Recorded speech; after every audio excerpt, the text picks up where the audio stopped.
रवींद्र धंगेकर एकनाथ शिंदेंचं ऐकेनात. मी पुणेकर, माझा आवाज कोणी दाबू शकत नाही. शिवसेना नेता रवींद्र धंगेकर यांनी हे वक्तव्य केलं. शिंदेंनी कान पिळल्यावरही धंगेकर हे बोलले.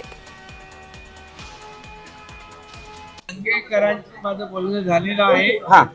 दंगेकरांना मी सांगितलेलं आहे की महायुतीमध्ये दंगा नको.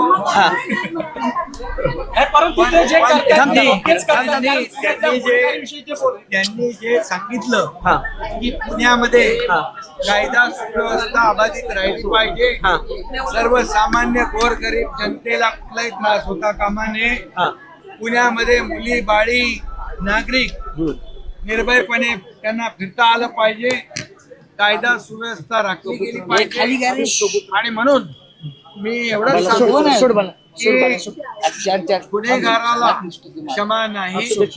गुन्हेगार कोणी असू द्या, त्याला पाठीशी घातलं जाणार नाही. हरकत नाही, मी लढायला तयार आहे, जेलला जायला तयार, सगळ्या गोष्टीत. पण मी पुणेकर आहे आणि माझा आवाज कुणी जगातला मत बंद करू शकत नाही. मी सत्य बोलतो. माझं सत्य असेल तर कुणी चौकात कुठेही मला बोलवतं, माझं सत्य मी बोलेन. आणि माझी चूक असेल तर मी मागे घेईन, मी त्यांचं माफी मागून येईन.